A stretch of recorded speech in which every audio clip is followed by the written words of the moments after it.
আপনাদের মধ্যে যে একটা গন্ডগোল হয়েছে কিছুদিন আগে ঢাকা কলেজ এবং সিটি কলেজ নিয়ে, এটার ব্যাক স্টোরি কি মূলত? একটা হলো যে আপনার এইরকম দ্বন্দ্ব কখনো আমাদের কাম্য নয়।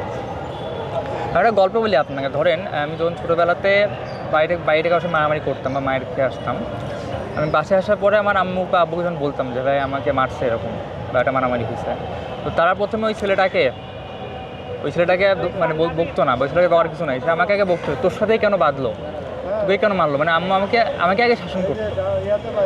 তো এই দ্বন্দ্বের পিছনে আসলে আমার মনে হয় যে, বা এটা মনে করি যে অনেকে মানে দ্বন্দ্বের জলে জানেই না ওদের কারণটা আসলে কী। এটা একটা অনেকদিন ধরে চলে আসছে জিনিসটা, এই কয়েন পর মারামারি লাগে। এবং 5ই আগস্টের পরবর্তীতে আমরা ইদানিং 6-7 মাস অনেক বেশি দেখছি, প্রতি মাসেই অন্তত একটা বা দুইটা ঢাকা সিটি কলেজে মারামারি হয়।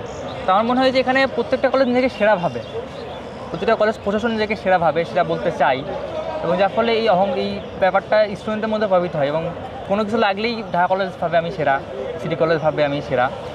এটাই আমরা দ্বন্দ্বের কারণ। তাছাড়া দ্বন্দ্ব আপনি যদি ভিতরে প্রেক্ষাপটে যান, এক এক সময় একটা বিষয় নিয়ে মারামারিটা হয়, কিন্তু সবাই জড়িয়ে পড়ার প্রেক্ষাপটটা মূলত এই কারণেই। তো আমাদেরকে দ্বন্দ্ব বন্ধ করতে হবে, যেটা করতে হবে যে মানে এই দুই কলেজের মধ্যে একটা ভালো পরিবেশ তৈরি করতে হবে।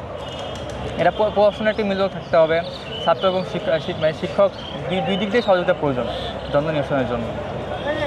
আপনি বললেন যে 5 আগস্টের পরে এই গন্ডগোলের বিস্তারটা বেড়েছে, কিন্তু 5 আগস্টের আগেও আমরা এরকম ঢাকা কলেজ, সিটি কলেজ বা ঢাকা কলেজ নিউ মার্কেটের সাথে ঝামেলা, এগুলো আমরা দেখেছি। এখন এইরকম কোনো একটা সমস্যা হলেই স্টুডেন্টরা প্রশাসনের দ্বারস্থ না হয়ে তারা কেন আইন নিজের হাতে তুলে নিচ্ছে, বা দেখুন স্থাপত্য ভাঙচুর বলেন বা মারামারি বলেন, এগুলো তারা নিজেরা কেন করছে?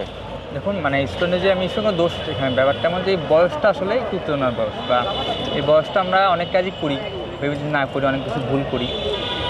এখানে মানে প্রশাসন কেন ছাত্রদের উপরে বিশ্বাস অর্জন করতে পারলো না? আমি কিছু হলে আমি প্রথম প্রশাসনের কাছেই যাবো, আমি আমাদের স্যাররা বলে কিন্তু যে কিছু হলে আমাকে আগে জানাবে, আমাকে বলবে, সে বলো, কিন্তু এই ছাত্রদের যে রাগটা, ক্ষোভটা, এটা কন্ট্রোল করা সম্ভব হয় না, এবং প্রশাসন চেষ্টা করে অনেক সময় পারে না। তো আমি মনে করি এই ক্ষেত্রে প্রশাসনকে আরও মানে কঠোর হতে হবে, প্রশাসনকে আরও বিভিন্ন পদক্ষেপ নিতে হবে। যেন দুই কলেজের মধ্যে আইডিয়াল কলেজের সাথে মাঝে মাঝে গণ্ডগোল হয়, তো নিশ্চয় প্রশাসনকে দুইটা কলেজের মধ্যে বন্ধুত্বপূর্ণ সম্পর্ক এটি স্থাপন করতে হবে, এবং আমি সেরা এই মেন্টালিটি পরিত্যাগ করতে হবে। এটা যে তাদেরকে ভালো শিক্ষার পরিবেশ পাই।